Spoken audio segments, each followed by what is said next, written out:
Bismillahirrahmanirrahim. Assalamualaikum warahmatullahi wabarakatuh.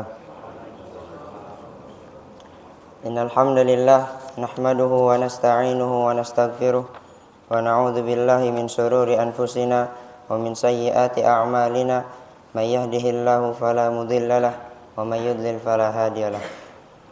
Asyhadu an la ilaha illallah wa asyhadu anna Muhammadan abduhu wa rasuluhu, amma ba'd. Jamaah yang dirahmati Allah Subhanahu wa taala, izinkanlah kami untuk membacakan suatu hadis dari Nabi sallallahu alaihi wasallam dengan judul Kezaliman adalah kegelapan di hari kiamat. An Jabir bin Abdullah radhiyallahu anhu qala Rasulullah sallallahu alaihi wasallam, ittaqudz zulma fa inna dzulma dzulumatun yaumal qiyamah. Dari Jabir bin Abdullah radhiyallahu anhu, ia berkata bahwa Rasulullah sallallahu alaihi wasallam bersabda, berhati-hatilah kalian terhadap kezaliman, karena kezaliman itu adalah kegelapan di hari kiamat. Hadis riwayat Muslim nomor 2578. Isi kandungan hadis. Hadis tersebut menegaskan bahwa kezaliman itu adalah kegelapan pada hari kiamat. Para pelakunya dihukum sesuai dengan kadar kezalimannya. Bahwa Allah Subhanahu wa taala mengharamkan perbuatan zalim atas para hambanya serta melarang mereka saling menzalimi mereka, karena kezaliman itu sendiri adalah haram secara mutlak. Dalam sebuah hadis qudsi, Allah Azza wa Jalla berfirman, "Wahai para hambaku, sesungguhnya aku mengharamkan kezaliman atas diriku dan aku menjadikannya haram di antara kalian. Maka janganlah kalian saling menzalimi." Hadis riwayat Muslim nomor 2577, At-Tirmidzi nomor 2495. Imam Al-Maraghi menjelaskan, zalim adalah perbuatan yang menyimpang dari jalan yang wajib ditempuh untuk mencari kebenaran. Sementara itu, dalam Mu'jam dikatakan bahwa yang dimaksud dengan zalim adalah perbuatan yang melampaui batas atau meletakkan sesuatu tidak pada tempatnya. Ayat Al-Quran yang berkaitan dengan hadis, Allah Subhanahu wa taala berfirman, barang siapa melanggar hukum-hukum Allah, mereka itulah orang-orang zalim. Quran surat Al-Baqarah surat kedua ayat 229. Orang yang zalim adalah orang yang tidak mau menggunakan dalil-dalil yang bisa mengantarkan dirinya tunduk mengetahui kebenaran, dan Allah tidak akan memberi hidayah. Artinya, orang itu berada dalam kegelapan iman sehingga tidak bisa melihat kekuasaan Allah Subhanahu wa taala. Allah Subhanahu wa taala berfirman, sesungguhnya Allah tidak berbuat zalim kepada manusia sedikit pun.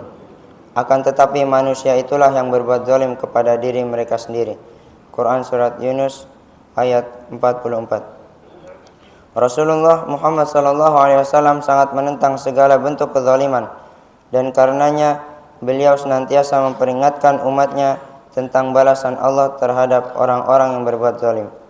Allah Subhanahu wa taala berfirman, dan orang-orang yang zalim di antara mereka akan ditimpa akibat buruk dari usahanya, dan mereka tidak dapat melepaskan diri. Quran surat Az-Zumar surat ke-39 ayat 51. Perbuatan zalim akan sangat memberatkan pelakunya baik di dunia, lebih-lebih di akhirat. Jika dia ahli ibadah, maka ia akan bangkrut di hari kiamat karena harus merelakan seluruh pahalanya untuk orang yang dizalimi. Kemudian dosa orang yang dizalimi dibebankan kepada sang pelaku kezaliman. Nauzubillah min dzalik. Semoga kita terhindar dari berbuat kezaliman.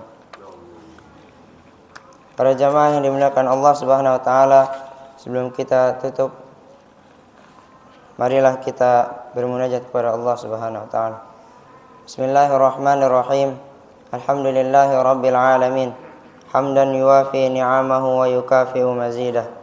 Ya Rabbana lakal hamd, lakal syukr, kama yanbaghi li jalali wajhika wa 'azimi sultanik. Allahumma salli wa sallim ala sayyidina Muhammad wa ala ali sayyidina Muhammad. Ya Allah yang maha besar dan maha kuasa, kami mohon kepada Engkau ya Allah untuk para musyrif, pemberi wakaf, orang tua asuh, donatur, pembina, dan pengurus yayasan, pengurus ponpes, bapak ibu jamaah salat subuh Masjid Daratul Abrar dan umat muslimin dan muslimat. Diampuni dosa-dosanya, dosa besar, dosa kecil disengaja ataupun tidak disengaja. Diberi hidayah agar dapat melaksanakan semua perintahmu dan meninggalkan semua laranganmu. Diberi kesehatan agar bisa istiqomah dalam melaksanakan ibadah baik yang wajib maupun yang sunnah. Diberi rezeki yang luas dan berkah agar mau berbagi kepada anak yatim, duafa dan perjuangan Islam. Diberi kemampuan bisa bersabar jika menerima musibah dan pandai mensyukuri kenikmatan. Diberi keturunan yang qurrata a'yun, keturunan yang saleh dan salihah. Rabbana atina fid dunya hasanah wa fil akhirati hasanah wa qina adzabannar. Subhana rabbika rabbil izzati amma yasifun wa salamun alal mursalin walhamdulillahi rabbil alamin. Assalamualaikum warahmatullahi wabarakatuh.